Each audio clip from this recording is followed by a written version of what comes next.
السلام عليكم ورحمة الله وبركاته. الحمد لله رب العالمين، والصلاة والسلام على نبينا محمد وعلى آله وصحبه أجمعين، أما بعد، فقد قال الله تعالى في محكم تنزيله: أعوذ بالله من الشيطان الرجيم، بسم الله الرحمن الرحيم. ولتكن منكم أمة يدعون إلى الخير ويأمرون بالمعروف وينهون عن المنكر وأولئك هم المفلحون. জনাব সদর, উলামায়ে কেরাম ও আমার কালেমা দরদি ভাই সকল এবং আমার মা ও বোনেরা, সর্বপ্রথমে প্রশংসা গুণগান সেই মহান আল্লাহ তাআলার জন্য, যিনি আমাদেরকে কোরআন হাদিসের কথা শোনার তৌফিক দান করেছেন। আলহামদুলিল্লাহ। তারপর অসংখ্য দরুদ ও সালাম নাজিল হোক আমাদের শেষ নবী, দয়ার নবী মুহাম্মদ সাল্লাল্লাহু আলাইহি ওয়াসাল্লামের উপর। আল্লাহুম্মা সাল্লি ওয়া সাল্লিম ওয়া বারিক আলাইহি। মাননীয় মুসলিম সমাজ, আজকে যে বিষয় নিয়ে আমি কিছু আলোচনা করব, অত্যন্ত জটিল এবং খুবই সুন্দর বিষয়। প্রত্যেক মানুষকে জানা দরকার যে দাওয়াতের প্রয়োজনীয়তা এবং তার পদ্ধতি। দাওয়াতের দরকার, তার আগে দুটা কথা বলবো। নাম্বার এক, যে সফল যে কে হবে, কামিয়াব যে কে হবে, এই দুনিয়াতে দেখা যায় না। আমাদের দায়িত্ব হলো কোরআন হাদিস অনুযায়ী জীবন যাপন করা, কোরআনকে ফলো করা, হাদিসকে ফলো করা, ভালো কাজ করা, ভালোর আদেশ দেওয়া, তাওহীদের দিকে আহ্বান করা, মন্দ কাজ থেকে বাধা দেওয়া, এবং কামিয়াবি আল্লাহর হাতে। যতক্ষণ পর্যন্ত নিজেকে আমি সফল ভাববো না, কামিয়াব ভাববো না, যতক্ষণ পর্যন্ত জান্নাতের দিকে একটা কদম চলতে না লাগবে। ইমাম আহমদ বিন হাম্বল বলতেন যে আমার যতক্ষণ পর্যন্ত একটা কদম বাড়বে না জান্নাতের দিকে, ততক্ষণ পর্যন্ত আমি ভাববো না যে আমি কামিয়াব হয়ে গেছি। এই কথাটা সবারই মনে থাকে। আজকে গতকালকে মনে হয় আমার স্ত্রীকে বলছি যে আমি তৌহিদকে ভালোবাসি, কিছুটা ভালোবাসা পেয়েছি, তৌহিদের কথা বলি, কোরআনের কথা বলি, হাদিস আমি পড়াই, কিন্তু আমাকে ভয় লাগে। আমি কি মনে মনে ভাববো যে অনেক কিছু কাজ করেছি। আসসালামু আলাইকুম ওয়া রাহমাতুল্লাহি ওয়া বারাকাতুহু। আমাদের আদ-দাওয়া ফাউন্ডেশনের দুজন কর্মী আপনাদের সামনে যাবে চাদর নিয়ে। আদ-দাওয়া ফাউন্ডেশন যেহেতু দাওয়াতে একটি ফাউন্ডেশন, এর উন্নতির জন্য, অগ্রগতির জন্য কিছু আর্থিক সাহায্য সহযোগিতা আপনার কাছে চাই, যেটা পারবে আপনারা দিবেন। দুজন যাচ্ছে। তো আমি কি জানি তখন আমি ভাগ্যবান হব যেদিন জান্নাতের দিকে একটা কদম চলতে লাগবে। তার মানে মুমিন বান্দা সব সময়তে আল্লাহর রহমতের আশা করে, অপর দিকে ভয়ও থাকে। কেননা যদি শুধু রহমতের আশা করে, ভয় না থাকে, তো মুতাকাব্বির হয়ে যাবে, ফখর চলে আসবে। আর এই জিনিসটা আল্লাহ পছন্দ করে না। তো সব সময়তে মুমিন বান্দা ভয় করে। এই কথাটা যে চিরস্থায়ী, চিরদিন মনে থাকে। নাম্বার দুই, কিছু আমাদের যুবকদের মাঝে এরকম একটা চিন্তাধারা, থিওরি, থিঙ্কিং এসেছে, মাদ্রাসাতে কিছু পড়াশোনা হয় না। যদি মাদ্রাসাতে কিছু পড়াশোনা না হতো, আজকে আমি আপনাদের সামনে কথা বলছি তাওহীদের কথা, হাদিসের কথা, নবী সাল্লাল্লাহু আলাইহি সাল্লামের সুন্নতের কথা, সাহাবায়ে কেরাম রাদিয়াল্লাহু আজমাইন তাদের আজমতের কথা, আবু বকর সিদ্দিক রাদিয়াল্লাহু তাআলা আনহুকে যেভাবে আমি বুঝতে শিখেছি, ওমর বিন খাত্তাব রাদিয়াল্লাহু তাআলা আনহুকে যেভাবে আমি বুঝতে শিখেছি, আমি ওই মাদ্রাসারই একটা ফারিক ছাত্র। দোগাছি মাদ্রাসা আমার প্রথম আমার স্কুল মাদ্রাসা, সেখান থেকে আমি পড়তে শিখেছি। কিন্তু হ্যাঁ, এখানে একটু খালি বোঝার হেরফের আছে। যদি কিছু কেউ বলে যে হ্যাঁ কিছু কমতে আছে, হ্যাঁ আমার পরিবার, আমার সন্তান আছে, আমার সন্তানকে আমি বলবো, কিন্তু আমার সন্তানের ব্যথা আছে, আমি আমার সন্তানকে ভালোবাসি। আমি কালকে আমার সন্তানকে বললাম তুমি তো কিছু করোনি, কি করলে তুমি? এভাবে পড়াশোনা করলে হবে না। এইভাবে তোমার যদি হিফজ থাকে, এইভাবে তেলাওয়াত থাকে, কিন্তু আমার ব্যথা আছে, আমি তাকে ভালোবাসি, আমি তার সংসদের জন্য এই কথাটা বলছি। কেউ যদি এই সংসদের জন্য বলে তাহলে তো ঠিক আছে, কিন্তু কিছু এইভাবে আমভাবে কথা কিছু হয় না, আলেমদেরকে ভালোবাসেন না, এখানে খুব বড় ভুল। এখানে সবচেয়ে বড় ভুল হচ্ছে শয়তানের কাজ এই জায়গাতে কাজ করছে। তাহলে ওলামায়ে কেরামদেরকে ভালোবাসতে হবে, মাদ্রাসাদেরকে ভালোবাসতে হবে, এবং তাদের আমরা সংশোধন চাই। কোন জায়গাতে ভুল আছে, মিস্টেক আছে, ভুল স্বাভাবিক, ভুল হতে পারে, আছে ভুল, আমারও ভুল আছে, আপনারও ভুল আছে, মাদ্রাসারও ভুল আছে। এই ভালোবাসার সাথে আসতে হবে আমাদেরকে। এই চিত্রটা কোথা থেকে আমি পেলাম? একটা আমার আবেগ, কিন্তু ওই আবেগকে কোথায় নিয়ে যাব আমি? একটা হলো আবেগ, যাকে আরবি ভাষাতে বলা হয় আওয়াতিফ। আবেগ, আবেগ কার সাথে চলবে? আকল, বুদ্ধি। বুদ্ধি, আবেগ আর বুদ্ধি নিয়ে কি আমরা চলবো শুধুমাত্র? না, বুদ্ধি এবং আবেগ দুটাকে মিলে শরীয়তের দিকে তাকাবো, যে শরীয়ত কি বলছে। একটা উদাহরণ দিই আমি। হাদিস সহিহ বুখারীর হাদিস। এক দেহাতি ব্যক্তি, অমুসলিম কাফের, মসজিদ নববীতে এসে এক কর্নারে পেশাব করতে শুরু করেছে। আপনি মনে মনে ভাবে, একটা মিনিটের জন্য এই মসজিদ, আমাদের এই পিছন মসজিদে এক কাফের অমুসলিম এসে পেশাব করতে লাগে, আপনার আবেগ কি বলবে? মেরে শেষ করে দেবো? হ্যাঁ, আমাদের মসজিদে আল্লাহর ঘরে তুমি পেশাব করতে এসেছো, এটাই আবেগ আমার, এটাই আমার মাইন্ডও বলছে। কিন্তু নবী আকরাম সাল্লাল্লাহু আলাইহি ওয়াসাল্লাম সাহাবাদেরকে কি বললেন? সাহাবায়ে কেরাম এরকম হয়ে গেছেন যে তাকে মেরে দেবো, শেষ করে দেবো। আমাদের মসজিদকে, আল্লাহর ঘরে যাকে আমরা সাজদা করি, সেখানে পেশাব করছে। নবী সাল্লাল্লাহু আলাইহি ওয়াসাল্লাম, থামো, এটা হলো শরীয়ত। এই জায়গাতে শরীয়ত। তাহলে আমাদের কাছে অনেক সময়তে বুদ্ধির কমের কারণে কতগুলো কথা বলে ফেলি, কোন জায়গাতে ভুল হয়ে থাকে। এটা আমার দরদ, এটাও দাওয়াতের কাজ, এটাও দাওয়াতের কাজ। তাহলে আমার বিষয় আজকে যে আমাদের দাওয়াতের কাজের দরকার কেন? দাওয়া, আর দাওয়া শব্দ আরবি শব্দ, তার মানে হলো আহ্বান করা, ডাকা, তালাব করা, সওয়াল করা, প্রশ্ন করা। তো সাধারণভাবে যদি আর অনেক কথা বলা হয়েছে যে আর কাকে বলা হয় দাওয়া, অনেক কথা বলা হয়েছে, কিন্তু আমি সাধারণভাবে বলতে চাই, ইয়ার দাওয়া মানে হলো মানুষদেরকে মঙ্গলের পথে, মঙ্গলের দিকে আহ্বান করা এবং খারাপ পথ থেকে বাধা দেওয়া, ভালোর আদেশ দেওয়া, মন্দ কাজ থেকে বাধা দেওয়া। এটা ছোট্ট একটা তারিফ যে একে বলে দাওয়াত। কেন দরকার দাওয়াতের? যদি দাওয়াত না হতো কি হতো? দাওয়াতের দরকার অতটাই, এবং বরঞ্চ ওর চেয়ে বেশি। যদি আমরা না খাওয়া দাওয়া করি, খাওয়া দাওয়া যদি আমরা না করি, কি হয়ে যাব? আমরা মরে যাব, শেষ হয়ে যাব। যেমন খাওয়া দাওয়ার আমাদের জীবনে দরকার, সবচেয়ে জটিল, সবচেয়ে সুন্দর একটা বিষয়। যদি খাওয়া দাওয়া না থাকে আমরা বাঁচবো না। যেমন বান্দা না খাওয়া দাওয়া করতে গেলে বাঁচে না, মরে যায়, তার চেয়ে বেশি দরকার এই দাওয়াতের। কেন? যদি খাওয়া দাওয়া না করে মরে যাবে, কি হবে? দুনিয়া থেকে বিদায় হয়ে গেল। কিন্তু দাওয়াতের কাজ যদি না হয় তো দুনিয়াতে বিপদ নেমে আসবে, আল্লাহর পক্ষ থেকে আযাব নেমে আসবে, এবং চিরস্থায়ীর জন্য সে জাহান্নামে চলে যাবে। সে তার মালিককে চিনবে না, সে তার নিজের মাতাকে চিনবে না, নিজের বাবাকে চিনবে না, বোনকে চিনবে না, আত্মীয় স্বজনকে চিনবে না, কার সাথে কেমন ব্যবহার করতে হবে তাকে জানবে না।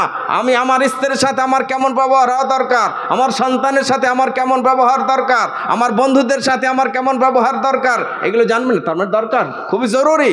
দাওয়াতের কাজ অত্যন্ত জরুরি বিষয়, প্রত্যেক মানুষকে জানা দরকার। আর একটা ছোট্ট কথার মাঝে আমরা জানতে চাই, যে দাওয়াতের কাজ দরকার, প্রয়োজনীয়তা সবচেয়ে বেশি প্রয়োজন আছে। ছাগলের বাচ্চা ছাগল হয়, গরুর বাচ্চা গরু হয়, উটের বাচ্চা উট হয়, ঘোড়ার বাচ্চা ঘোড়া হয়।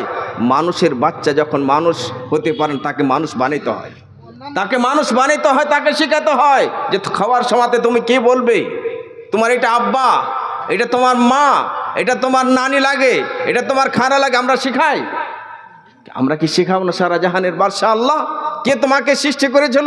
সরাসরি হাদিসে চলে যায়। আমি ধীরে ধীরে আমি চাই আমার বিষয় আমি এলোমেলো হয়ে যাই কোন সময়তে, যাতে করে আমার কথাটা বুঝতে পারে মানুষ।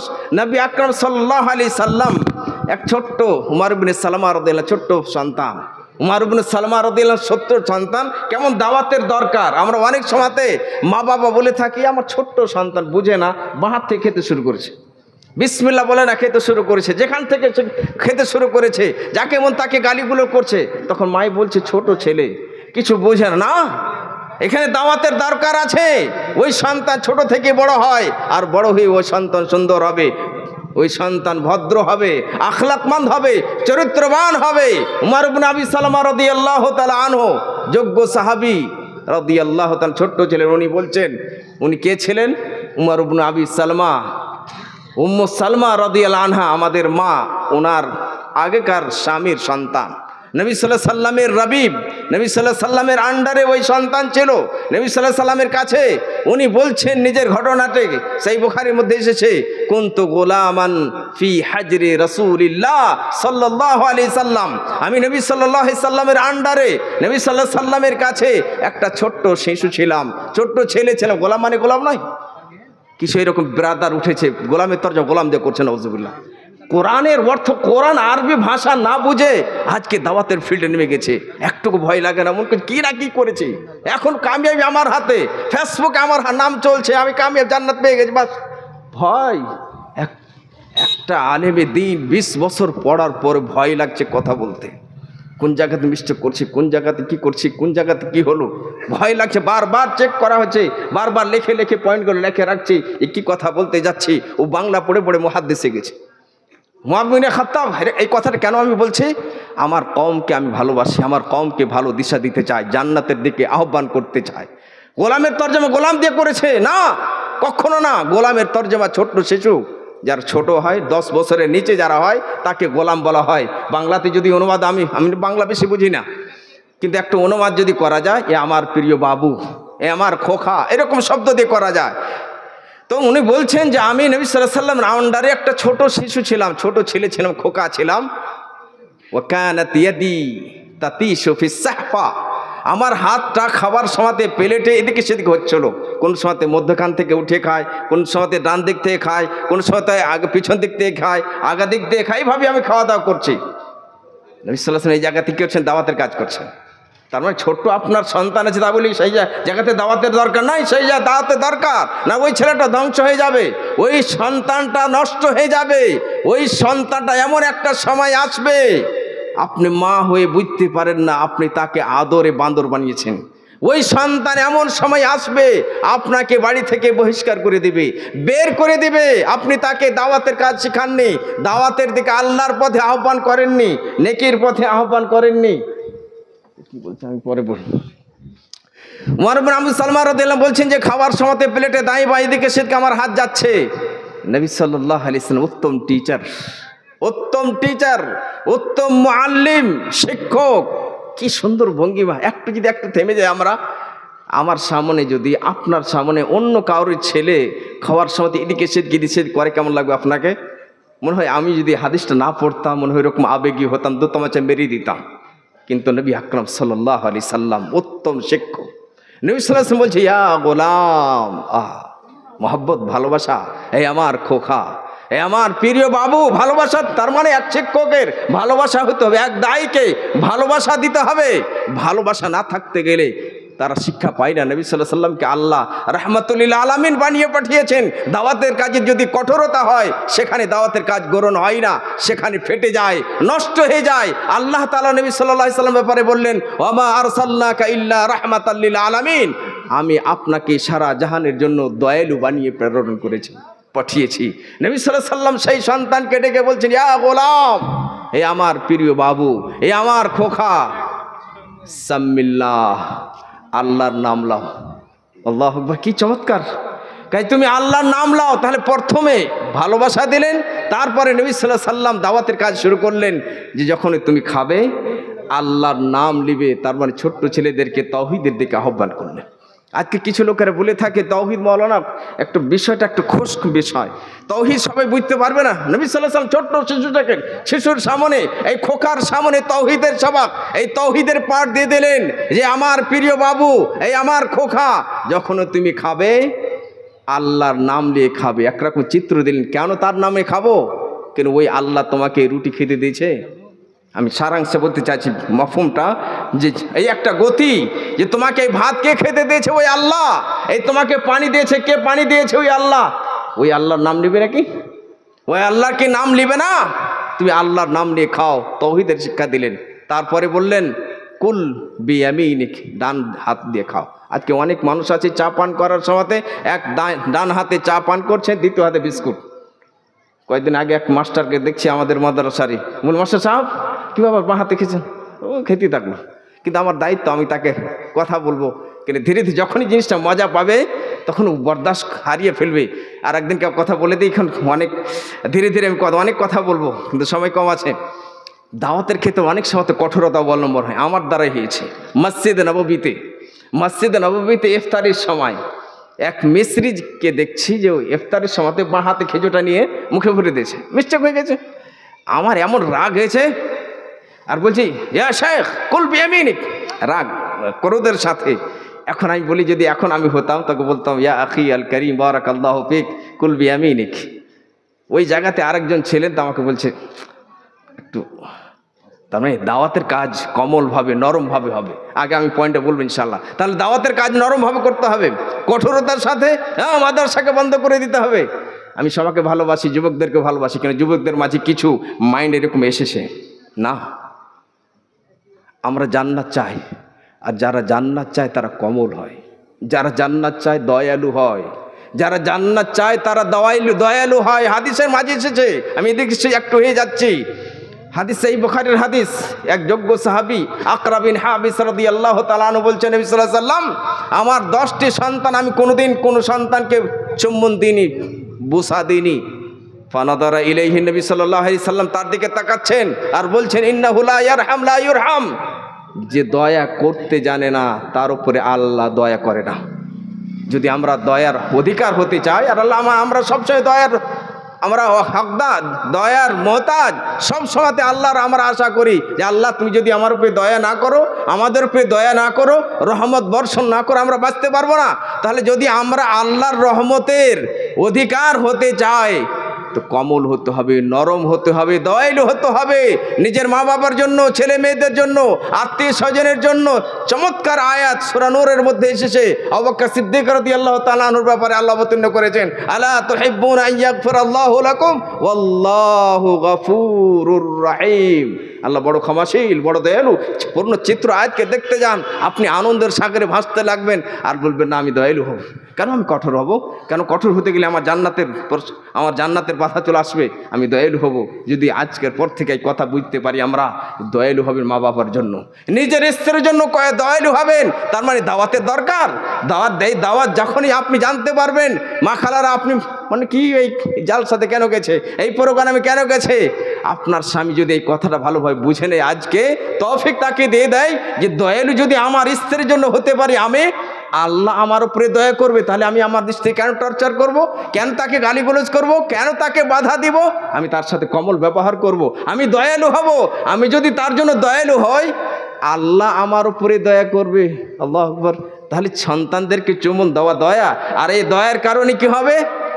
আল্লাহ দয়া করবেন আমাদের উপরে। তোমার সালমা রাদিয়াল্লাহু তাআলা আনহু নবী বলছিলেন কে সাম্মিল্লাহ, আল্লাহর নাম নিয়ে খাও, কুল বিয়ামিনিক, ডান হাত দিয়ে খাও, ওয়া কুল মিম্মা ইয়ালিক, সামন থেকে খাও।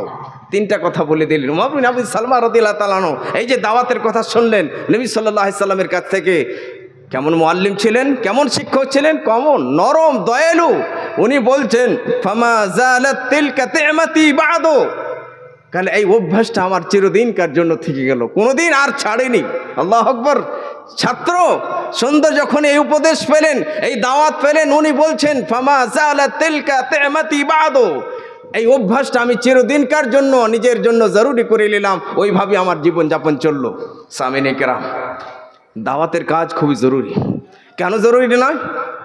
জরুরি যদি না হতো, কম্পালসারি যদি না হতো, তার যদি দরকার না হতো, সারা জাহানের বাদশাহ আল্লাহ কেন আমাদেরকে আদেশ করতেন? কোরআন মাজিদের মধ্যে আল্লাহ আদেশ দিচ্ছেন, ওই আল্লাহ আমাদেরকে সৃষ্টি করেছেন, ওই আল্লাহ আকাশ, এই জমিন সব কিছু সৃষ্টি করেছেন। সেই আল্লাহ জানেন যে জায়গাতে দাওয়াতের দরকার, আল্লাহ আদেশ করছেন কোরআন মাজিদের মধ্যে, উদু ইলা সাবিলি রাব্বিকা বিল হিকমা, উদু ইলা সাবিলি রাব্বিকা বিল হিকমা, আহ্বান করো মানুষদেরকে, ডাকো মানুষদেরকে, সাবিলে রব্বিকা, তোমার রবের রাস্তার দিকে। তার মানে ইখলাস, তোমার নিজের দিকে নয়, নিজের পার্টির দিকে নয়, নিজের দলের দিকে নয়, নিজের বংশধরের দিকে নয়। এ কোনো একটা মানুষ আজকে পার্টি করে নিয়েছে, অমুক পার্টি, জামাতে তাবলিগ, জামাতে ইসলামী, অমুক অমুক, না, আল্লাহর পথে। কে কি বলছে আমি সেদিকে যাব না। আমার কথা হলো কোরআনের কথা, হাদিসের কথা। কোনো জায়গাতে যদি একটু তাকে ব্যথাও লাগে, কমল এবং নরমের সাথে বলবো না ভাই এটা ঠিক নয়। আল্লাহ বলছেন, উদু ইলা সাবিলি রাব্বিকা, তোমার রবের রাস্তার দিকে আহ্বান করো, বিল হিকমা, হিকমতের সাথে। হিকমত কি অনেক ব্যাখ্যা আছে, হিকমত অনেক, একটু টাচ করে যায়, একটু উদাহরণ শুধু অনেক। ইমাম ইবনে তাইমিয়া, ইমাম ইবনে কাইয়িম রাহিমাহুল্লাহ মাদারিজুস সালিকিন হিকমতের ব্যাখ্যা করতে করতে অনেক কিছু লিখেছেন। যেমন একটা হিকমত হলো, আজকে কিছু আমরা ছোট্ট ছাত্র হয়েছি, কিছু শিখে এলাম, এই মসজিদের খুতবাতে দাঁড়িয়ে গেছি, আর দাঁড়িয়ে গিয়ে বলছে যে যারা নামাজ পড়ে না তাদের কোরবানি হবে না। এটা হিকমত নয়, এটা হিকমত নয়। মন করছে কি অনেক কথা বলে ফেললাম, সত্য কথা বলি, আজ হক কথা বলবো, যে যারা কোরবানি, যারা নামাজ পড়ে না তাদের কোরবানি হবে না, এটা হিকমত নয়। যারা কোরবানি করে তাদের অন্তরে ভালোবাসা আছে না নাই? আছে, আছে, ভুল আছে, মিস্টেক আছে তাদের কাছে, আমলে পরিণত করতে পারিনি, তারা নামাজ কায়েম করতে পারেনি, কিন্তু ভালোবাসা আছে। ওই ভালোবাসার থ্রুতে আমরা টানার চেষ্টা করব যে ভাই, যে আপনি যে কোরবানি করছেন কাকে স্মরণ করে করছেন, কেন করছেন? কারণ নবী সাল্লাল্লাহু আলাইহি ওয়াসাল্লামকে ভালোবাসি, খলিলুল্লাহ ইব্রাহিম আলাইহিস সালামকে আমি ভালোবাসি, ওনাকে স্মরণ করে আল্লাহ তাআলা ওনারকে স্মরণ করে ওনার সুন্নতকে আল্লাহ বাকি রেখে দিয়েছেন, তার জন্য কোরবানি করছেন। যখন তার জন্যই আপনি কোরবানি করছেন, আর উনি নিজের ইচ্ছাকে আল্লাহর ইচ্ছার আগে কোরবান করে দিয়েছিলেন, আল্লাহর ইচ্ছার আগে নিজের ইচ্ছাকে, কি ওনার ইচ্ছা ছিল? অনেক বয়স হয়ে গেছিল ওনার, খলিলুল্লাহ ইব্রাহিম আলাইহিস সালাম অনেক বয়স পেয়েছিলেন, সন্তান চাইতে চাইতে অনেক বয়স যখন হয়ে গেল, তখন আল্লাহ তাআলা ইসমাইল আলাইহিস সালাম দান করলেন। অনেক বয়স হওয়ার পরে যদি কোনো মানুষ সন্তান পায়, ওই সন্তানে কেমন ভালোবাসা থাকে? মনে হয় ওই মানুষটা ওই সন্তানকে কোনো সময়তে নিজের কাছ থেকে দূরে থাকতে দেবে না, যে আমি কোথাও যেতে দেব না। খলিলুল্লাহ ইব্রাহিম আলাইহিস সালাম সন্তান ইসমাইলকে পেলেন, ইসমাইল আলাইহিস সালামকে পর কত আনন্দ, কত খুশি। ফালাম্মা বালাগা মাআহু সায়া ক্বালা ইয়া বুনাইয়া, শেষ আয়াত পর্যন্ত যখন এই সন্তান দৌড়াদৌড়ি করতে শুরু করেছে, আল্লাহ অর্ডার করে দিলেন তোমার এই সন্তানকে আমার পথে কোরবান করে দাও। খলিলুল্লাহ ইব্রাহিম আলাইহিস সালাম কি চাইনি? আমার সন্তান আমার সাথে থাকে, আল্লাহর ইচ্ছা কি? কোরবান করে দাও। খলিলুল্লাহ ইব্রাহিম সালাম নিজের ইচ্ছাকে আল্লাহর ইচ্ছার আগে কোরবান করে দিচ্ছেন, আল্লাহর ইচ্ছার আগে কোরবান করে দিচ্ছেন। তখন ওই তারাকে বলতে পারবো যে তুমি যে কোরবানি পেশ করছো, আমরা খলিলুল্লাহ ইব্রাহিম আলাইহিস সালামের সুন্নতকে স্মরণ করে তোমার ইচ্ছা, তুমি যে নামাজ পড়তে চাইছো, এরকম তো হয় না কোনো সময়তে যে একদম পড়বো না, তুমি চাইছো যে কালকে পড়বো, পড়বো না, এক করে পড়ো। তোমার জীবনের ভরসা নাই, এক সেকেন্ডের ভরসা নাই, এখান থেকে আমি উঠতে পারবো তার কোনো ভরসা নাই। তাহলে আজকে থেকে নামাজ পড়তে লাগলে এই ভালোবাসা দিয়ে, সুন্নতের ভালোবাসা দিয়ে, হাদিসের ভালোবাসা দিয়ে, সাহাবাই কেরামের ভালোবাসা দিয়ে তাদেরকে ইসলামের দিকে আহ্বান করতে চাই। এটা হলো হিকমত, এটা হলো হিকমত। আমরা করে অন্য কাজে করে থাকি, আমাদের সন্তান যখন পড়তে যাই না, স্কুল যেতে চাই না, তখন আমরা বলে থাকি তোমাকে একটা টপিক দিব, চকলেট দিব, 5 টাকা দিব, এটা হিকমত। কিন্তু দাওয়াতের ক্ষেত্রে আমরা হিকমত অবলম্বন করতে চাই না। আল্লাহ তাআলা আমাদেরকে আদেশ করলেন, তার মানে এই দাওয়াতের দরকার। আল্লাহ তার অন্য জায়গাতে বললেন, যারা দাওয়াতের কাজ করে, যারা মানুষদেরকে দিনের দিকে আহ্বান করে, তাওহীদের দিকে আহ্বান করে, আল্লাহ তাআলা তাদেরকে ব্যাপারে বললেন তারা সফল, তারা কামিয়াব। কে বলছেন? কোনো মানুষ বলেনি, কোন জ্ঞানী মানুষ বলেনি, সারা জাহানের বাদশা আল্লাহ, আল্লামুল গায়ুব, সেই আল্লাহ তাআলা বলছেন। তার মানে দাওয়াতের দরকার, তার কারণটা আল্লাহ বললেন আল্লাহ তাআলা কোরআন মাজিদের মধ্যে, ওয়াল তাকুম মিনকুম উম্মাতুন ইয়াদউনা ইলাল খায়র ওয়া ইয়ামুরুনা বিল মা'রুফ ওয়া ইয়ানহাউনা আনিল মুনকার ওয়া উলাইকা হুমুল মুফলিহুন। তোমাদের মধ্যে থেকে একটি দল হওয়া দরকার, একটি টিম হওয়া দরকার, যারা মানুষদেরকে খায়রের দিকে, মঙ্গলের দিকে আহ্বান করবে। মঙ্গলের মধ্যে সর্বপ্রথম আসবে তাওহীদ, তাওহীদ, ঈমান, ইখলাস, আল্লাহকে সন্তুষ্ট করার জন্য। আজকে যদি মানুষের জন্য কাজ করে যায়, কিছু লাভ নাই, কিছু না। এই কমন সেন্সে যদি একটু চিন্তা করে যে আমি বক্তব্য দিচ্ছি, মানুষ জানা কি আমার লাভ? কিছু লাভ হবে না। আসলে আমার লাভ সেই দিনকার দরকার, লা ইয়ানফাউ মালুন ওয়ালা বানুন ইল্লা মান আতাল্লাহা বিকলবিন সালিম। সেই দিন মাল কাজে আসবে না, সন্তানেরা কাজে আসবে না, কিন্তু যে ব্যক্তি অন্তর পরিষ্কার নিয়ে যাবে, এই অন্তর পরিষ্কার তাকে পরিত্রাণ দিবে, নাজাত দিবে, জান্নাতে নিয়ে যাবে। তা আল্লাহ তাআলা বলছেন যে তোমাদের মধ্যে থেকে এমন একটি টিম হওয়া দরকার, এমন একটি দল হওয়া দরকার, যে যারা মানুষদেরকে খায়রের দিকে, মঙ্গলের দিকে আহ্বান করবে। এমন চমৎকার শব্দ মঙ্গল, এর ব্যাখ্যা কঠিন, কিন্তু যারা আরবি বোঝেন অনেকটা মাথাতে অনেক কিছু বুদ্ধি আসে। মঙ্গল, খায়ের, আমরা সাধারণভাবে মঙ্গল বলে থাকি, খায়ের আহ্বান করবে। আর কি করবে? ওয়ায়ামুরুনা বিল মারুফ ওয়া ইয়ানহাউনা আনিল মুনকার, ভালোর আদেশ দেবে, মন্দ কাজ থেকে বাধা দিবে। ওয়া উলাইকা হুমুল মুফলিহুন, এরাই হচ্ছে সফল, এরাই হচ্ছে কামিয়াব, এরাই হচ্ছে জীবনে উত্তীর্ণ হবে। আল্লাহ বলছেন, তার মানে দাওয়াতের কাজে দরকার, তার মানে আল্লাহ তাআলা এরকম টিমদেরকে উৎসাহিত করছে, তোমাদের কাজ করতে হবে। এরকম চুপচাপ থাকতে গেলে সমাজ নষ্ট হয়ে যাবে, বরবাদ হয়ে যাবে, মানুষ থাকতে পারবে না, এক অপরের লক্ষ্য রাখতে পারবে না, সে মাতাকে চিনবে না, বাবাকে চিনবে না, বোনকে চিনবে না। আজকে সেরকম হয়ে গেছে, আজকে এরকম হয়ে গেছে, মানুষ বুঝতে পারে না এই ইসলামের ভালোবাসা। আমি তো এক কথায় বারবার বলে থাকি, ইসলাম মজার জিনিস। ইসলাম আপনাকে আরাম দিতে এসেছে, আপনাকে ইসলাম হক দিতে এসেছে, আপনার জীবনটাকে সুন্দর করতে এসেছে। আমরা যখন এসি কিনতে যাই, এসি কেনার পরে তার সাথে একটা ছোট্ট বুক দেয়, একটা ছোট্ট বই দেয়, তাতে কিছু নিয়ম লেখা থাকে যে এই আধারে তোমাকে চলতে হবে, এই নিয়ম মেনে চলতে হবে, যদি এই নিয়ম মেনে না চলো তাহলে তোমার এসি খারাপ হবে। আল্লাহ তাআলা আমাদেরকে সৃষ্টি করেছেন, এই দেহ আল্লাহ তাআলা আমাদেরকে দিয়েছেন, ওই আল্লাহ আমাদেরকে নিষেধ করেছেন তোমাকে তাম্বাকু খেতে হবে না। কিছু এখনো বয়স্ক মানুষ আছে, নামাজ পড়তে পড়তে 20 বছর হয়ে গেল, এখনো তাম্বাকু খেতে খেতে মসজিদ যায়, নাউজুবিল্লাহ। বল আবার কিছু এরকম যুবক আছে সিগারেট পান করতে করতে সে মসজিদ যায় না।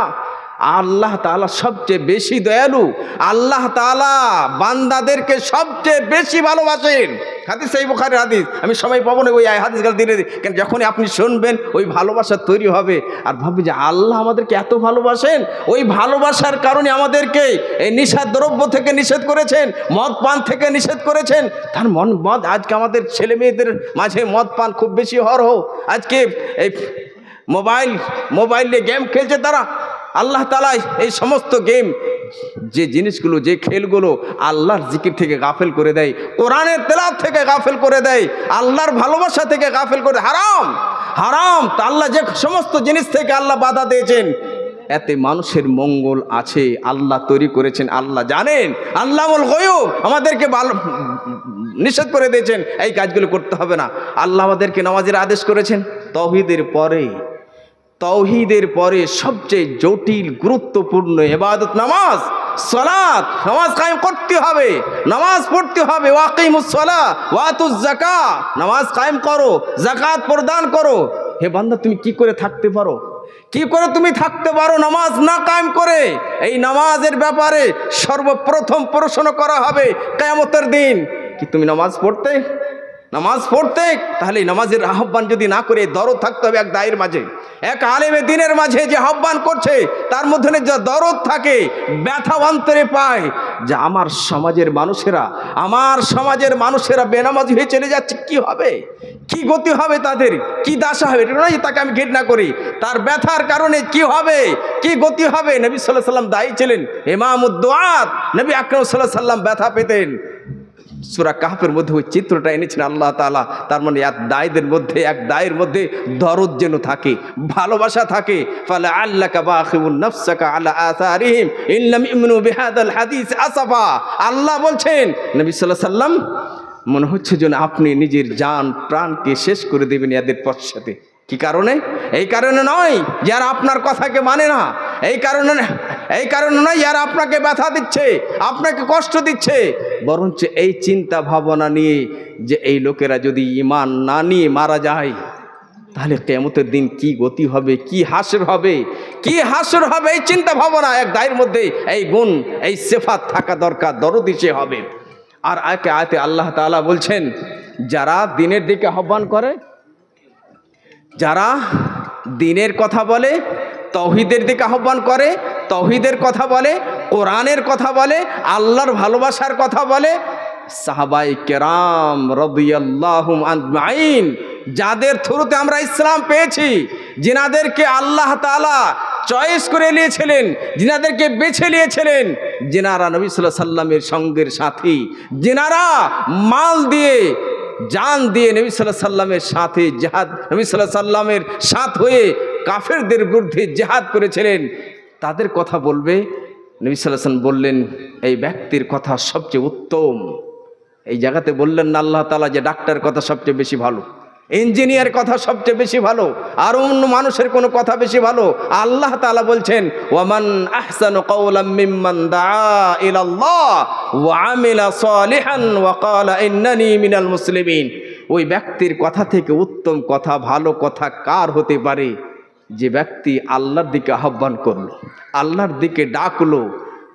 ও আমিলা সালিহান, শুধু ডাকলো না, ডাকলো, আহ্বান করলো, এবং সে নিজে নেক আমল করলো, ভালো কাজ করলো। ওয়াকালা ইন্নানি মিনাল মুসলিমিন, এবং সে নিজেকে বললো যে আমি মুসলমান, আমি সর্বপ্রথম আনুগত্যর মধ্যে, আমি সর্বপ্রথম এই কথাকে মানি। তার মানে দায়ের মধ্যে এই কথা আসতে হবে, শুধু ডাকলে হবে না, নিজে আমল করতে। কিছু এরকম লোক আছে আমাদের মাঝে, লুটালুটির ব্যাপার আজকে আমাদের মাঝে, কিন্তু আমরা আজকে পাগল, বুঝতে পারি না কাকে ডাকবো, কাকে কি করব। এখন যারা কিছু নিশা পানি পারে, যাদের কিছু নেই, তারাই বক্তার নির্বাচন করে। আসলে আমাদেরকে ইসলাম যে শিখবো এইরকম আশাতে নয়, ভিড় যেন হয়, ভিড় যেন আকর্ষণ শক্তি যেন থাকে। এই জায়গায় একটা কথা মনে রাখবেন, আজকে কিছু যুবকদের মাঝে এই ব্যথায় বেমারি এসেছে যে কিছু মানুষের পিছনে পাগল হয়ে গেছে। যেমন ব্রাদার্সের পিছনে পাগল, ব্রাদার্স ওলামাদের পিছনে পাগল না, কোরআন হাদিসের পিছনে পাগল হতে হবে। যে কোরআনের কথা সঠিক ব্যাখ্যাকার, হাদিসের সঠিক ব্যাখ্যাকার, সাহাবাই কেরামের আজমাতের কথা কে বলে, আমি তার পিছনে পাগল হব। এমন পাগল হয়ে গেছে, আর হক কথাও আনতে রাজি হয় না। বাতিলের পক্ষতে বাতিল মনে হয়, যেটা ভুল ভুল, সঠিক পথে ইনসাফে আসতে হবে, ন্যায় বিচারে আসতে হবে। এমনকি কাফেরদের সাথে যুদ্ধের সময়ও সেই জায়গা তো ইনসাফ করতে হবে, যে না আপনার মাঝে আমার অন্তরে যেন কোরআনের ভালোবাসা তৈরি হয়। এই কোরআনে আয়াতটা আমাকে খুবই মজা লাগলো, খুবই ভালো লাগলো যে আমি আয়াতটা আমি পড়লাম, এত মজা লাগে, বারবার পড়তে মনে হয়। আল্লাহু আকবার, এত দামি কথা, যে তার কথা সবচেয়ে সুন্দর, যে আল্লাহ আমাকে এই বলার তুমি শক্তি দাও, আমি যেন তোমার ভালোবাসার দিকে আহ্বান করতে পারি, তোমার তাওহীদের দিকে যেন মানুষকে বলতে থাকি, আর বলতে বলতে ঈমানের সাথে দুনিয়া থেকে বিদায় হতে পারি, আর তোমার কাছে উত্তম ব্যক্তি হতে পারি।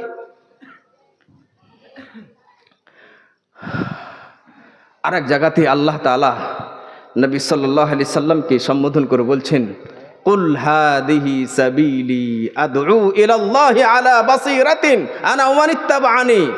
আল্লাহ তাআলা নবী সাল্লাল্লাহু আলাইহি সাল্লামকে সম্বোধন করে বলছেন, হে নবী মুহাম্মদ সাল্লাল্লাহু আলাইহি সাল্লাম, আপনি বলে দেন তাদেরকে, মানুষদেরকে আপনি বলে দেন, হাদিহি সাবিলি, এই হাদিহি তারিকাতি, এটা আমার পথ, যে পথে আমি চলছি। কি পথ আমার? যে আমি মানুষদেরকে আল্লাহর দিকে, এক আল্লাহর ইবাদতের দিকে আহ্বান করব।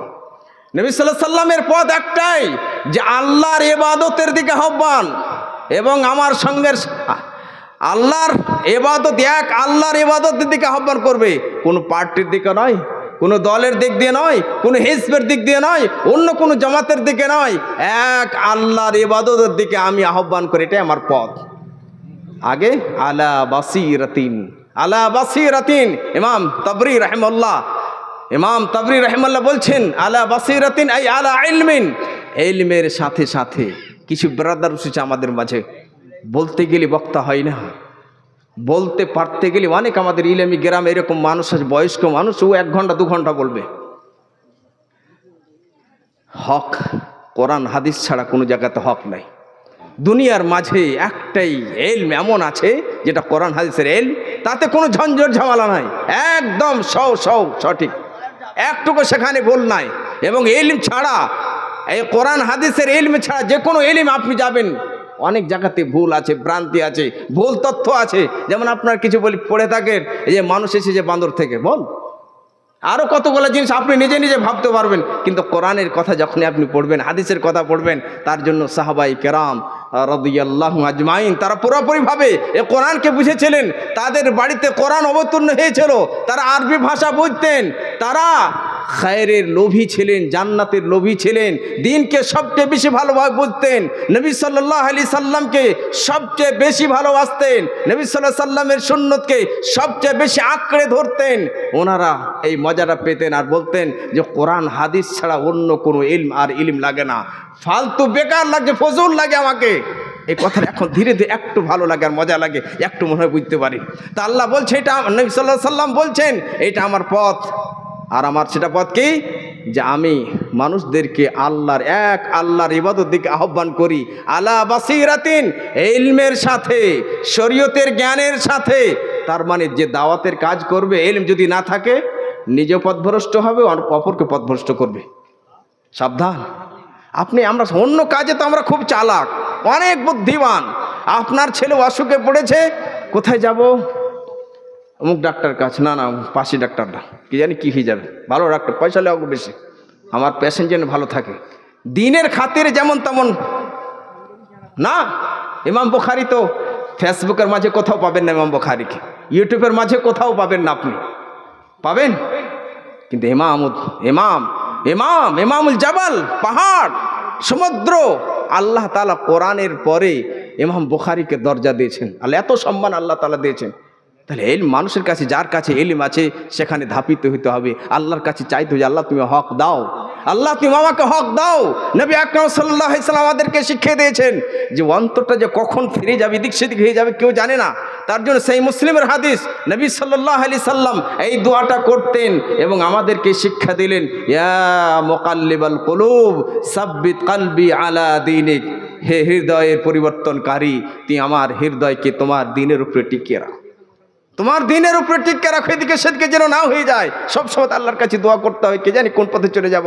আল্লাহ তুমি তাওহীদের পথে টিকিয়ে রাখো, আল্লাহ তুমি তোমার দ্বীনের পথে টিকিয়ে রাখো, তোমার নবী মুহাম্মদ সাল্লাল্লাহু আলাইহি সাল্লামের পদ্ধতির উপর টিকিয়ে রাখো।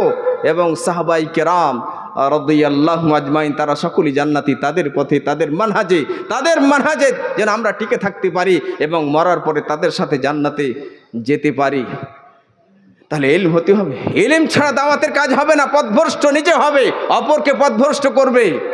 তারপরে আনা মানিত্তাবানি, এটা আমি এই কাজ করি, আমার এটা পথ, এটা আমার রাস্তা, এবং যারা আমার আনুগত্য করে অর্থাৎ সাহাবা, তাদের ওই পথ।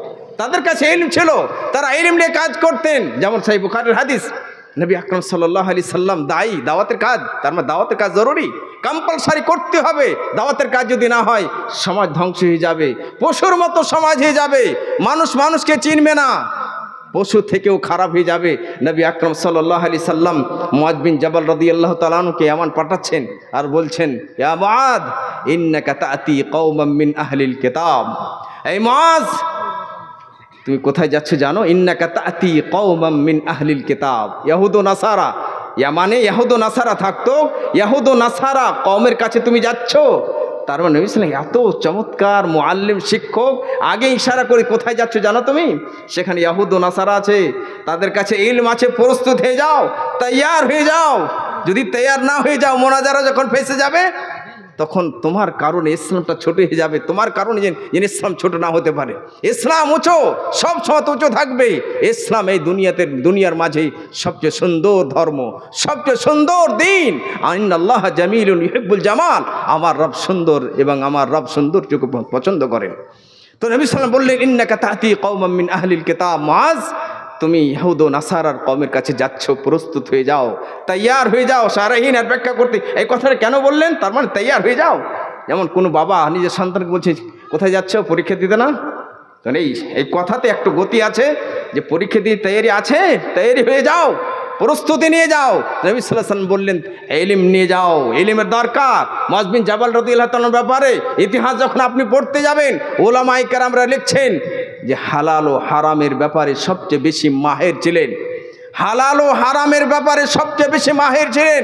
তার সাথে সাথে আবু মুসা আল আশআরী রাদিয়াল্লাহু তাআলা আনহুকে পাঠালেন এবং তার পরাপরিতে আলী রাদিয়াল্লাহু তাআলা আনহুকে পাঠালেন।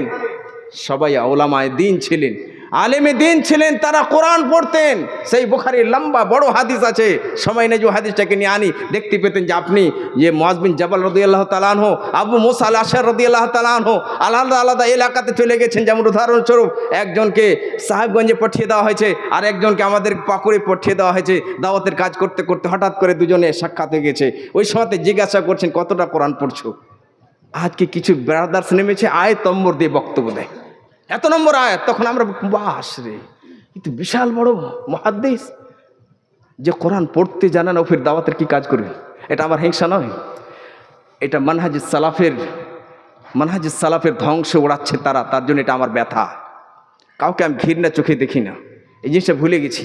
এই কোরআন হাদিসের ভালোবাসা পেয়ে ঘৃণা জিনিসটা ভুলে গেছি। শুধু বেদাতকে, শিরকে, গুনাহকে, নাফরমানিকে ঘৃণা করি, মানুষকে আমি ঘৃণা করি না। এটা যেখানে যেই জায়গাতে বলে থাকে না, এটা আমি মানতে পারি না। যেমন একটা উদাহরণ দিই, এক যোগ্য সাহাবী রাদিয়াল্লাহু তাআলা সময় গেছে মনে হয়েছে, এক যোগ্য সাহাবী রাদিয়াল্লাহু তাআলা আনহু, সহিহ বুখারীর হাদিস, উনি দেখছেন এক সাহাবীকে ছোট্ট একটা কাঁকড় নিয়ে দু হাতের, আমরা যখন দু হাতে এরকম ফেলাফেলি করি, কাঁকড় নিয়ে মসিরের মতো কাঁকড় নিয়ে এরকম মারছেন।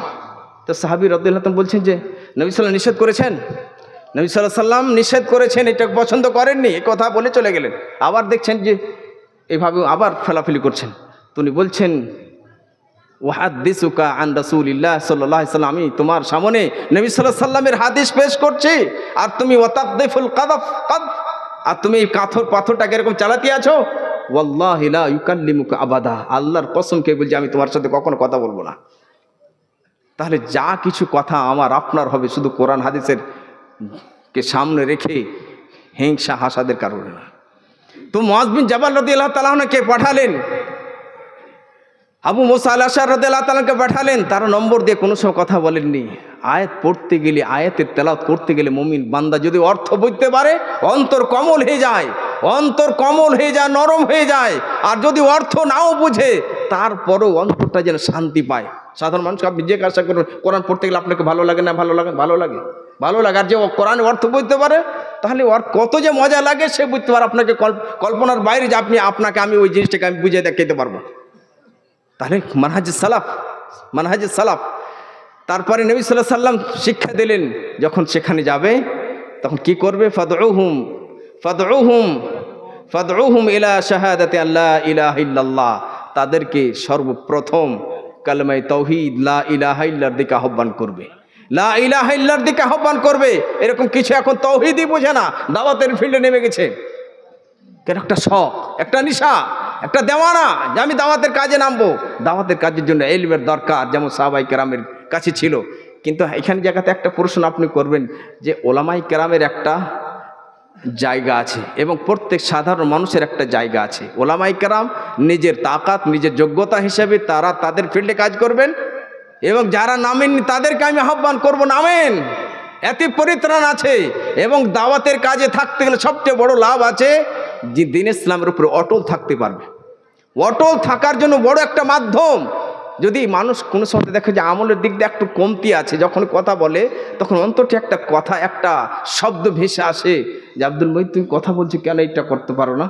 তখন অন্তর থেকে বাধা দেয় যে না আমাকে করতে হবে, এই জিনিসটা আমি কেন করতে পারি না, অন্তর থেকে আওয়াজ আসে। তাহলে অটল, আমার মসজিদে নববীতে আমি একটা দার্সে আছে, আমার শেখ এই কথাটা চট করে এই কথাটা যখন বলছেন যে দাওয়াতের কাজে থাকতে গেলে একটা সবচেয়ে বড় লাভ হচ্ছে যে দ্বীন ইসলামের ওপর অটল থাকতে পাবে।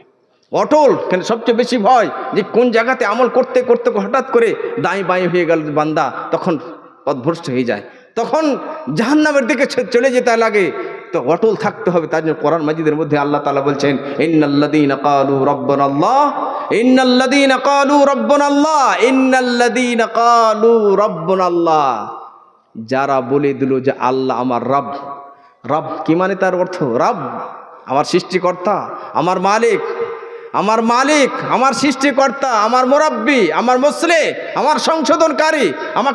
আমার সংশোধন কেউ করতে পারে না আল্লাহ ছাড়া। হেদায়েতের তৌফিক দেনে বলে আল্লাহ।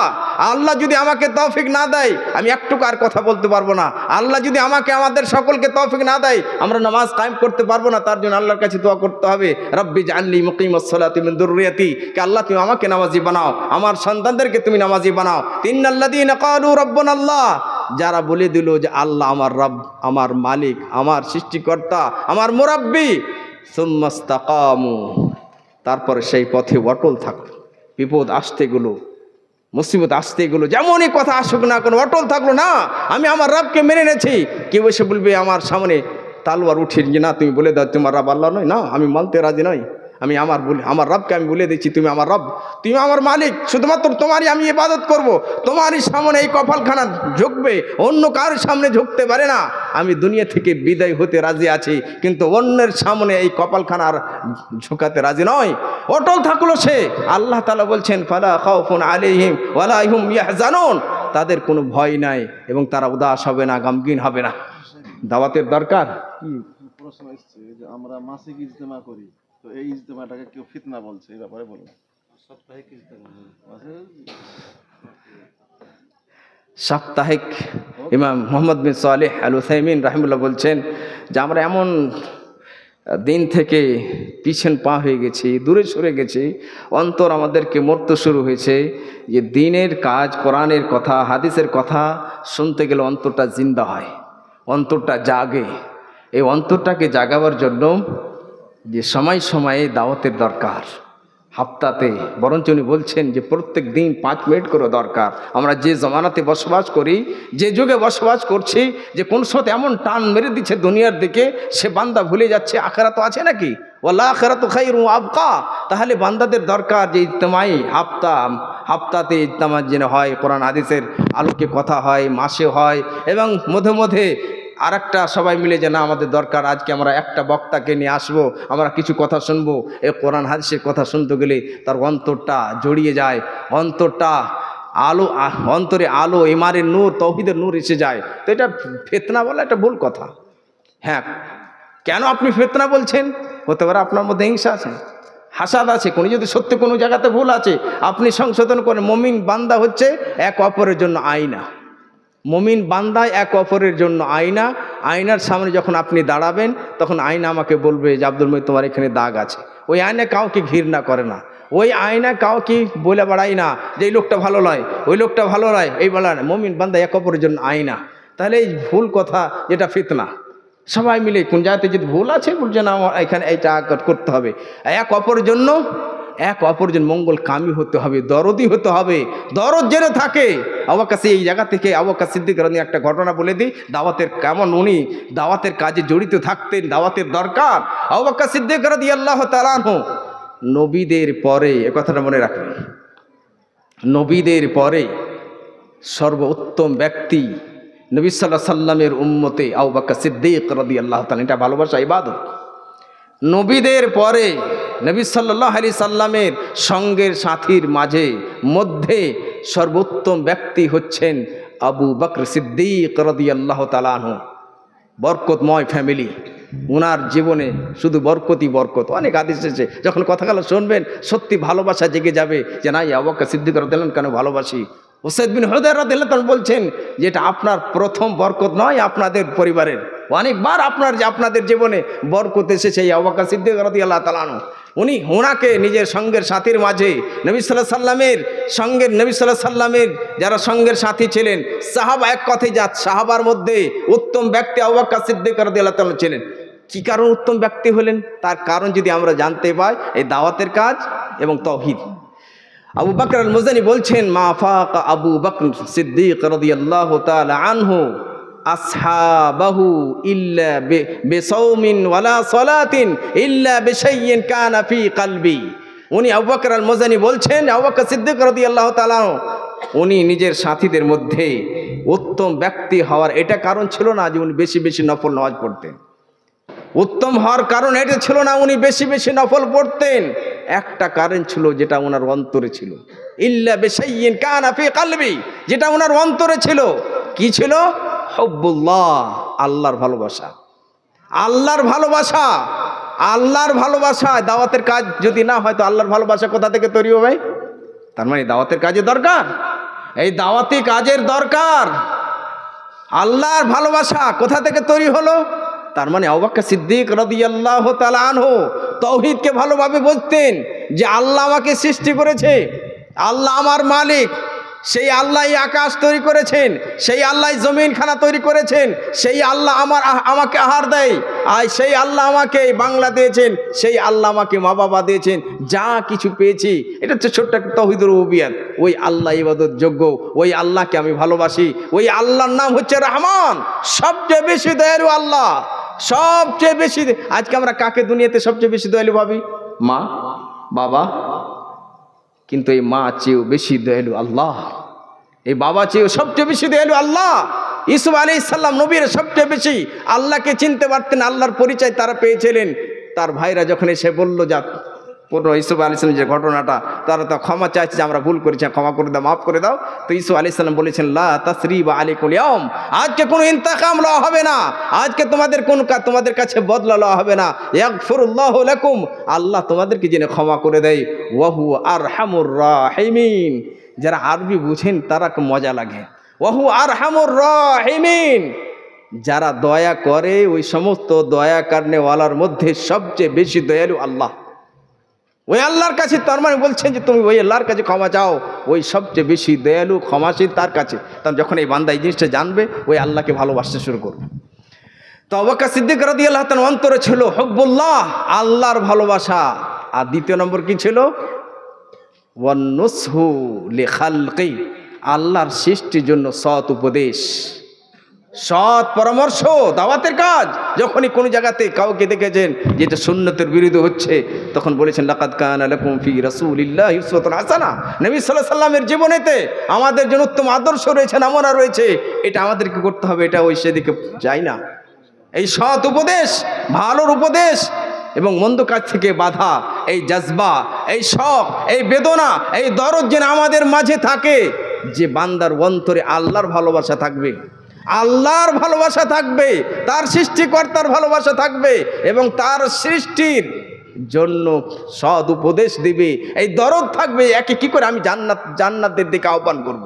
এই ব্যক্তিকে কি করে আমি শিরক থেকে বাঁচাবো, বেদাত থেকে বাঁচাবো, এই ব্যক্তিকে মুনকার থেকে আমি কি করে বাঁচাবো, আখিরাতকে কিভাবে একে টানবো, তার মধ্যে এই দরদ থাকবে। তাহলে আমরা বুঝতে পারলাম যে দাওয়াতের দরকার। দাওয়াতের কাজ যদি না হয়, আমাদের সমাজ পশুর মতো সমাজ হয়ে যাবে। আমাদের সমাজ এমন অবস্থাতে দাঁড়িয়ে যাবে, সে নিজের মাকে চিনতে পারবে না, নিজের কওমকে চিনতে পারবে না, কিভাবে বন্ধুদের সাথে ব্যবহার করব, কেউ তাকে চিনতে পারবে না। তাহলে এই দাওয়াতের দরকার, সময় সময়ে, হাপ্তাহিক, মাসিক প্রোগ্রামের দরকার। সাথ দেন, সাহায্য করেন, দিন ইসলামের কাজে সাহায্য করেন। অন্তর সব সময়তেই বলতে হবে আল্লাহ আমাকে তুমি ইখলাস দাও। ইখলাস এটা খুব জটিল, খুবই জটিল। এক আলেম দিন বলছেন যে সবচেয়ে বেশি ভারী আমার জন্য ইখলাস। হঠাৎ করে এখন আছে, রং পরিবর্তন হতেই থাকে, তার জন্য সবসময়তে আল্লাহর কাছে চাইতে হবে যে আল্লাহ তুমি আমাকে ইখলাস দাও। আমি দুনিয়াতে কিছু চাই না, আমি মরার পরে জান্নাত চাই, মরার পরে আমি জান্নাত চাই। আল্লাহ তুমি আমাদেরকে ইখলাস দাও, আল্লাহ তুমি আমাদেরকে ইখলাস দাও, তোমাকে সন্তুষ্ট করার জন্য কাজ করতে পারি তার তৌফিক দাও। আল্লাহ তুমি আমাদের অন্তরে তাওহীদের ভালোবাসা জাগিয়ে দাও। আল্লাহ তুমি আমাদের অন্তরে কোরআনের ভালোবাসা জাগিয়ে দাও। আল্লাহ তুমি আমাদের অন্তরে সাহাবায়ে কেরাম রাদিয়াল্লাহু আজমাইনদের আজমতের ভালোবাসা জাগিয়ে দাও। আমিন। ওয়া সাল্লাল্লাহু নবিয়্যিনা মুহাম্মদ ওয়া আলা আলিহি ওয়া সাহবিহি আজমাইন। কি হয়েছে? ফোন লাওয়া নাকি?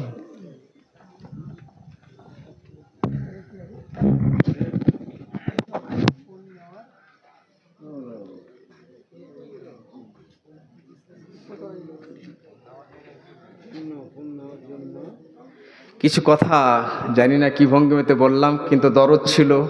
যেমন এক মা নিজের সন্তানকে যদি দেখে যে ছুরি নিয়ে পণ নেওয়ার জন্য কিছু বলবো। হ্যাঁ, পণ নেওয়ার, এক সন্তান মা যদি নিজের সন্তানকে দেখে যে সে চাকু নিয়ে খেলা করতে শুরু করেছে, তো অতি তাড়াতাড়ি চাকুটা তার কাছ থেকে কেড়ে নেবে। সন্তান সেই জায়গাতে কাঁদতে পারে, সেই জায়গাতে চেঁচামেচি করতে পারে, কিন্তু সেই মা সন্তানকে ভালোবাসে বলেই ওই ছুরি চাকু তার কাছ থেকে কেড়ে নেই। তো কিছু যে কথা বললাম এই ভালোবাসার কারণেই, এই তাওহীদের ভালোবাসা যেন আমাদের অন্তরে জাগে। পণ কেন পণ নেব? আমার রব, আমার রাজেক, ওই তার নাম কি? রাজ্জাক। রিজক দাতা কে? আল্লাহ। আমাদের এটা বিশ্বাস যে আমার মৃত্যুর আগে একটাও যদি আমার দানা ভাগ্যে আছে, ওই দানাটা না খেয়ে আমি মারা যাব না, এটা আমার বিশ্বাস। তা আপনি কেন লালচি হবেন? কেন অপর কাছে চাইবেন? আমরা তো কোরআন মাজিদের মধ্যে সূরা ফাতিহাতে বলি ইয়্যাকা না'বুদু ওয়া ইয়্যাকা নাস্তাঈন, যে আমরা তোমারই শুধুমাত্র ইবাদত করি এবং তোমারই কাছে সাহায্য চাই। আমার নবী মুহাম্মদ সাল্লাল্লাহু আলাইহি সাল্লাম বললেন ইযা সাআলতা ফাসআলিল্লাহ ওয়া ইযা ইসতাআনতা ফাসতাঈন বিল্লাহ, যখন তুমি সওয়াল করবে, চাইবে, সাহায্য চাইবে, আল্লাহর কাছে চাও। কেন আমি ফকির হতে চাইবো? কেন আমি ফকির হতে যাব? সৌদি আরবে যখন আমি থাকি, সেখানকার কোনো যুবককে যদি আমার সাথে এরকম কথা হয়েছে, তার শ্বশুর মশাই বলছে আমার জামাইকে কিছু দিতে চাইছি, বলছেন দিব না, একটা ঘৃণা। আর ওই জিনিসটা আমরা সেখান থেকে পেয়েছি। যখন কোন মানুষ দিতে চায়, যে আমার মাথাতে এরকম কথা এসেছে যে আমার শ্বশুরের এই ছপ্পর খাট মাঠে আমি শোবো না, মাটিতে শুয়ে থাকবো, মাটিতে শুয়ে থাকবো, যদি আমার ভাগ্যে আছে আল্লাহ আমাকে দেবে। হ্যাঁ, এখানে একটা কথা মনে আছে, হারাম। কিন্তু একটা কথা মনে রাখবেন, কতগুলো মা বাপ আছে যে সুদ জেহেজ হারাম, কিন্তু মা বাবা এমন আছে যদি দামাদ আপনার জামাই দুর্বল আছে, কিছু আছে, তো কে নিজের বেটির সাহায্য করতে পারেন না? পরের সাহায্য করাটা যায়, সাহায্য করতে পারা যায়, তো আপনি নিজের বেটির সাহায্য করবেন না? নিজের জামাইয়ের সাহায্য করুন, সাহায্য করুন। ও চাইনি আপনার কাছ থেকে, আপনি সাহায্য করবেন না? সাহায্য করুন, আপনি নেকির হকদার হবেন। হাদিসের মাঝে এসছে যে আপনি আত্মীয়তার মাঝে খরচ করুন। এটা আপনার আত্মীয়, আপনার কন্যা, আপনার জামাই। তো একদিকে দেখে নিচ্ছে ঝাঁপ ফোন দিতে হবে না, দিতে হবে না, আর দেয় না, না এখানে দিতে হবে না, কিন্তু আপনি সাহায্য করতে পারেন। আর যারা পণ নিয়ে চেয়ে নেবে, এ হলো বড় ফকির। বড় ফকির। আর তৌহিদকে সে মানল না, তৌহিদকে মানল না। আল্লাহকে রাজ্জাক, রিজকি দাতা হিসেবে সে কর্মের দ্বারাই মেনে নিতে পারল না। আল্লাহ গো, তুই আমাদের এই তৌহিদের ভালোবাসা আমাদের অন্তরে জাগাও, যাতে করে আমরা অন্য কোনো মানুষ সামনে হাত না ফেলতে পারি, হাত না পাতাই, আমরা তোমার কাছে শুধুমাত্র হাত পাতাই। আমিন। সাল্লাল্লাহু নবী মুহাম্মদ ওয়া আলা আলিহি ওয়া সাহবিহি আজমাইন। আসসালামু আলাইকুম ওয়া রাহমাতুল্লাহি ওয়া বারাকাতুহু। মাশাআল্লাহ, আমাদের থেকে শেখ মোহাম্মদ আব্দুল ওয়াহিদ